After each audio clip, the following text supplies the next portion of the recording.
ایک شخص مجھ سے ملنا چاہ رہے تھے، مسجد نبوی شریف میں حاضر تھا، تو وہ ایک دفعہ آئے گزر گئے، میں قرآن شریف پڑھ رہا تھا، پھر آئے تو گزر گئے قرآن شریف، تیسری دفعہ پھر آئے تو کہنے لگے آپ نے کتنا کو پڑھنا ہے؟ اللہ اکبر۔ میں نے ان سے کہا کہ مہربانی کرو مجھے دعا دو کہ اللہ مجھے پڑھتا ہی رکھے۔ آپ نے یہ کیا لفظ ادا کر لیے کتنا کو پڑھنا ہے؟ خدا کے بندو یہاں کام کیا ہے؟ اگر تلاوت بھی نہیں کرنی تو کرنا کیا ہے؟ بجا فرمائے۔ وہاں میں اکثر کہتا ہوں کہ چونکہ ہم تو مسیتڑ ہیں، ہمارا تو مزاج ہے مسجدوں میں رہنے کا، چونکہ عام لوگوں کا مزاج نہیں ہوتا تو وہاں بھی بازاروں کو ٹائم زیادہ دیتے استغفر ہیں، اللہ۔ خریداری میں وقت زیادہ لگاتے ہیں۔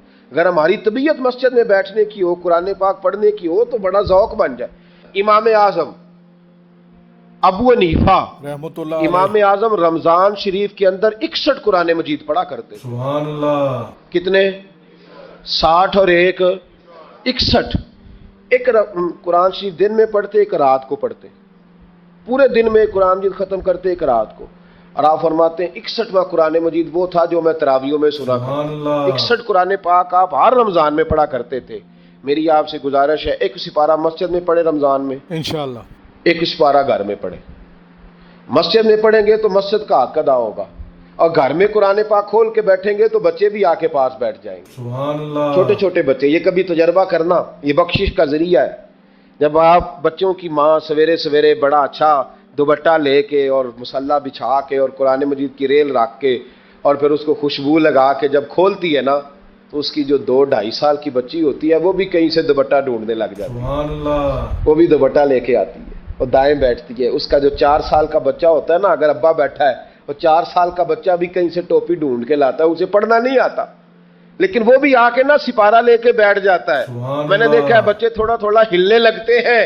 قسم اللہ کی عزت کی، مجھے ایسے لگتا ہے کہ جب بیٹیوں کے بیچ ماں بیٹھ کے قرآن پڑھتی ہے اور جب بیٹوں کے بیچ باپ بیٹھ کے قرآن پڑھتا ہے تو مجھے لگتا ہے خدا کے فرشتے بھی آسمان کے دروازے کھول کھول کے دیکھتے ہیں، سبحان اللہ۔ کھول کھول کے دروازے دیکھتے ہیں کہ یہ کس طرح کا رنگ ہے کہ چھوٹا سا بچہ توتلی زبان۔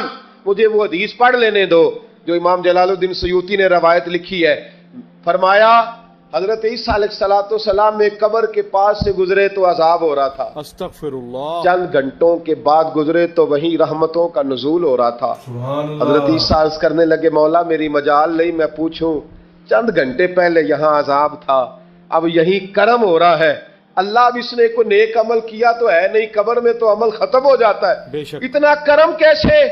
تو رب کریم نے فرمایا موسیٰ بندہ بڑا گناہگار تھا، پاپی تھا، سزا کا حقدار تھا، استغفر اور اللہ۔ جب انتقال اس کا ہوا تو بیوی اس سے پہلے حاملہ تھی، اس کے انتقال کے 2-4 مہینے بعد بچہ پیدا ہوا، پھر اس بیوی نے بچہ پالا، آج 4.5 سال کا بچہ مکتب گیا ہے، استاد نے بسم اللہ شریف پڑھائی ہے، سبحان اللہ۔ اس کے بچے نے توتلی زبان پہ کہا بسم اللہ الرحمن الرحیم، سبحان اللہ۔ تو مجھے حیا آئی ہے کہ اس بیچارے کو بھی لفظ نہیں ادا کرنے آتے، زمین پر بیٹھ کر یہ توتلی زبان سے مجھے رحمان اور رحیم کہے اور میں اس کے باپ کو سزا دوں۔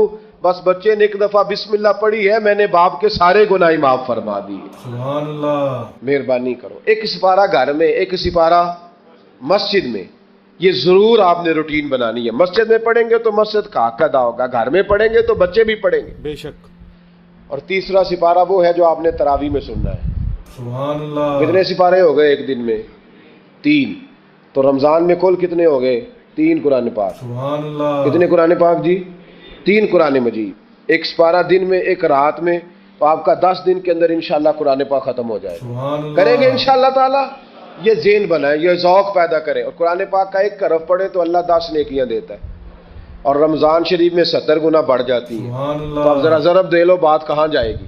تو رمضان المبارک میں قرآن پاک سے میں نے کہا کوئی اخبار نہ دیکھو، کچھ نہ دیکھو، سارا دن بس قرآن پاک دیکھو، سارا دن قرآن مجید پڑھے، قرآن پاک سے دل لگائیں۔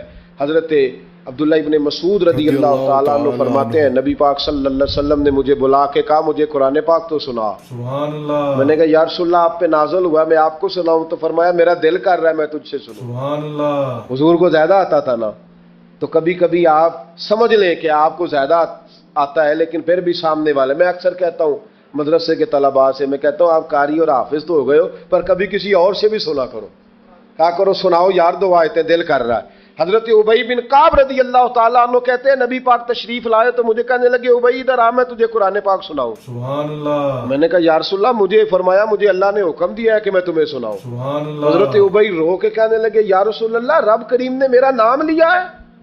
میں کہاں وہ کہاں؟ فرمایا ہاں تیرا نام لیا ہے.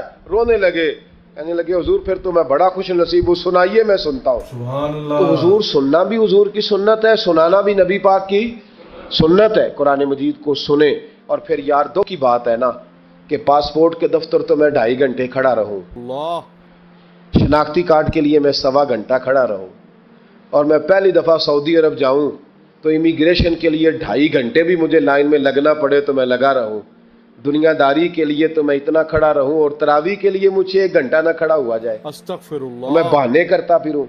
تو پھر یاد رکھو وہ حضرت سیدہ اسما کہا کرتی تھی نبی پاک نے مجھے کہا تھا اسما اللہ کے راستے میں گن گن کے نہ دینا ورنہ وہ بھی تجھے گن گن کے دے گا. استغفر اللہ. جب ہم رب کریم کو وقت اس طرح دیتے ہیں کہ دنیا داری کے لیے تو ساری ہمیں ہمارے پاس ہمتیں موجود ہیں, اور تراویح کا وقت آیا تو بہانے ڈھونڈنے لگ گیا. استغفر اللہ. تراویح کا وقت آیا تو وہ جو ہے اس نے شروع کر دی بات کہ جناب میرے فلان جگہ تکلیف ہے اور مجھے بلڈ پریشر ہو جاتا ہے تو پسینہ بڑا آتا ہے. تو اب تو آسانیاں ہی بڑی ہیں. بے شک.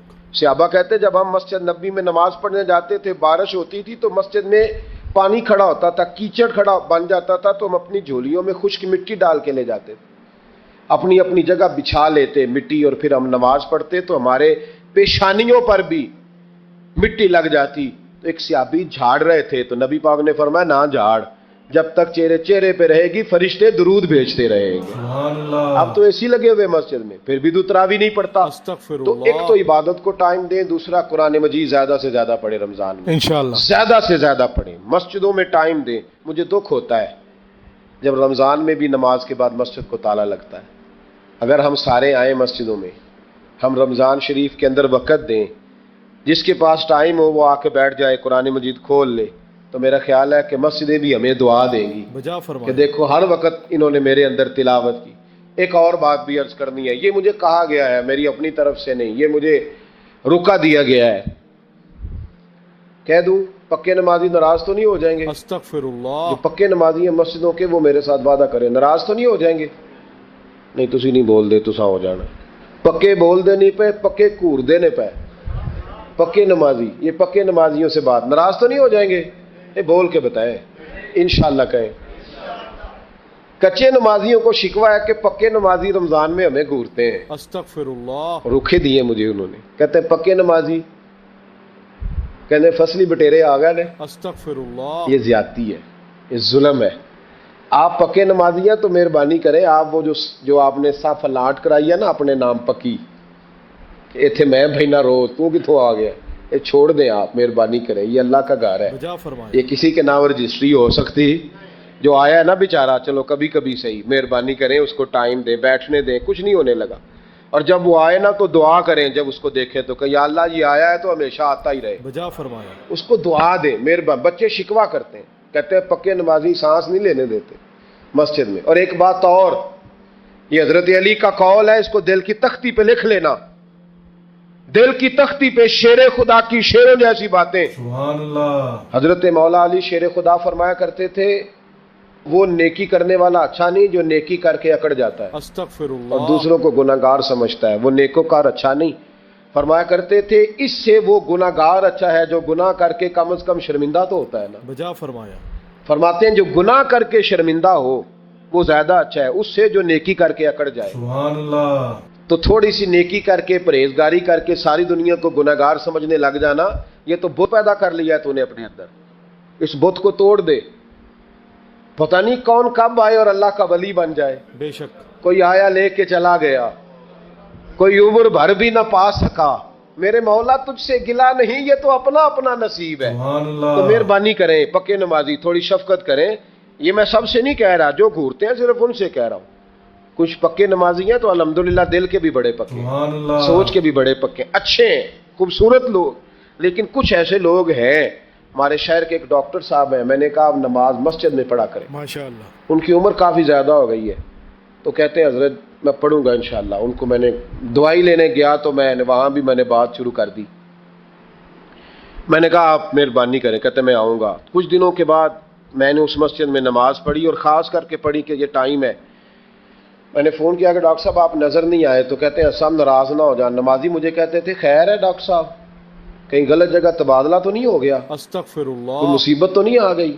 تو کہتا ہے مجھے شرم سی آتی ہے کہ نمازی اس طرح، ویسے بھی میں گیا نہیں، 60 سال عمر ہو گئی، تو اب نمازی تو یہ آپ کیا کر رہے ہیں؟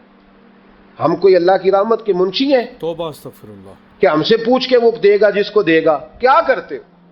او بھائی، حضرت باجدید بستامی رحمت اللہ تعالی علیہ جیسے لوگ کہا کرتے تھے جنہوں نے ساری زندگی جھوٹ نہیں بولا، حرام نہیں کھایا، فرماتے تھے الفن کہتا ہوں، بالغ ہونے کے بعد نماز قضا نہیں کی، سبحان اللہ، لیکن پھر بھی کہا کرتے تھے دعا مانگو میرا رب مجھ سے حساب نہ پوچھ لے۔ سبحان اللہ، حساب والا نہیں ہوں میں، درگزر والا ہوں۔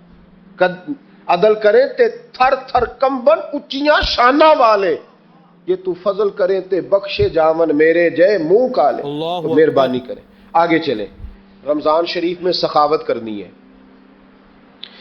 حضرت انس بن مالک رضی اللہ تعالیٰ عنہ فرماتے ہیں جس طرح تیز آندھی چلتی ہے، ذرا مثال دیکھیں صحابی کی کتنی خوبصورت، فرماتے ہیں جس طرح تیز آندھی چلتی ہے نا، اس طرح رمضان میں میرے نبی کی سخاوت چلا کرتی۔ سبحان اللہ، نبی پاک ہر سائل کو دیتے، جو قیدی بند ہوتے نا، قیدی جنگ کے قیدی کفار، حضور انہیں بھی آزاد کر دیتے رمضان، سبحان اللہ، فرماتے جاؤ تمہیں آزاد کیا۔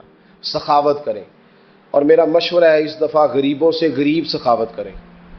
نسخہ دے رہا ہوں امیر ہونے کا، سبحان تو اللہ، سخی ہو جا، رب کریم تجھے امیر کر دے گا۔ سبحان اللہ، سخی بن جا، مالا والے سخی نہیں ہوندے تے سخیاں کول مال نہیں ہوندا، ایتھے اوتھے دوواں جہان نہیں، سخی کنگال نہیں ہوندا، بے شک سخی بن جاؤ۔ میرے نبی پاک علیہ السلام نے فرمایا بندہ کبھی بھی جیب کا سخی نہیں ہوتا، سخی وہی ہوتا ہے جو دل کا ہوتا ہے۔ سبحان اللہ، غریبوں کو میرا مشورہ ہے کہ 10 روپے دو لیکن رمضان میں روز دینا، سبحان اللہ، ہر شام دینا، غریبوں کو ساتھ بٹھاؤ، روٹیاں کھلاؤ، افطاریاں کراؤ، غریبوں کے گھروں کے اندر سوٹ پہنچاؤ، مدارس کے طالب علموں کو کپڑے خرید خرید کے دو، جو کچھ نہیں دے سکتا وہ ایک مسواک لا کے دے، سبحان اللہ، ڈیوٹی کرو، اپنے دائیں بائیں غریبوں کا خیال رکھو۔ جن گھروں میں اکثر دیکھتے ہو کہ دال کا شاپر جاتا ہے، وہاں رمضان شریف میں صبح صبح گوشت پہنچاؤ، مہربانی کرو، غریب غریب۔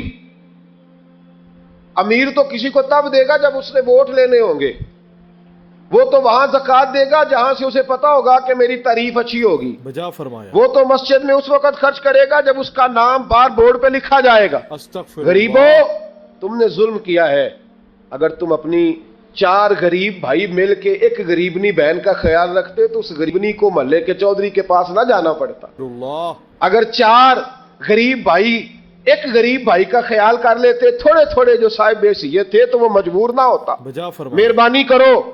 حضرت عبداللہ ابن عمر رضی اللہ تعالیٰ عنہ ہر روز مدینے کے مسکینوں کو ڈھونڈ کے لاتے تھے، فرماتے تھے کہ ان کو ایک تھیلا دینا میں عزت نہیں سمجھتا، ڈھونڈ کے لاتے غریبوں کو اور اپنے سامنے دسترخوان بچھاتے رمضان میں، سبحان اللہ، اور پھر ان پہ کھانے چنتے اور فرماتے غریب کھائیں گے تو میرا اللہ راضی ہو، سبحان اللہ، ساتھ بٹھا کے کھلاتے۔ ایک بڑی عجیب بات ہو گئی گھروں میں ہو جاتی ہے، جن گھروں میں زیادہ مہمان آتے ہیں وہاں یہ مسئلے بن جاتے ہیں۔ ایک دن زوجہ کہنے لگی کھانا آپ کا یہ آج مہمان کو نہ لائیے گا، استغفر کہہ دیتی ہیں اللہ نا بیویاں کبھی کبھی، یہ نافرمانی نہیں۔ اگر آپ کو کھڑا کیا جائے نا رمضان میں روزہ رکھ کے باورچی خانے تو لگ پتا جائے، اس کو نافرمانی نہ سمجھے، بیوی نے پکا کے نہیں دیا جی۔ بجا فرمایا تو حضرت عبداللہ ابن عمر کی زوجہ کہنے لگی آپ کا کھانا ہے، مہمانوں کا کوئی نہیں۔ تو حضرت عبداللہ ابن عمر کہنے لگے اللہ تجھے جزا دے، سبحان اللہ، تو روز پکا کے دیتی ہے، چل اس طرح کر، مجھے سرکہ اور کھجور دے دے، روٹی میرے مہمان کو دے دے۔ سبحان اللہ، آپ کی زوجہ رو پڑی، کہنے لگی اگر آپ افطاری والوں کا اتنا خیال کرتے ہیں تو میں نہ کروں؟ سبحان اللہ، مجھے 10-20 منٹ کا ٹائم دے، میں اپنے اوپر وزن بوجھ ڈالوں گی، میں تھوڑی مشقت میں پڑوں گی، لیکن مہمانوں کے لیے افطاری کا ضرور بندوبست کروں۔ سبحان اللہ، ہمارے ہاں تو افطاریاں بھی سیاسی ہیں، بجا فرمایا ووٹ اکٹھے کرنے کے لیے افطاریاں، اور ڈرو اللہ سے۔ کس کس نام پہ لوگ دنیا داری کریں گے؟ توبہ استغفر اللہ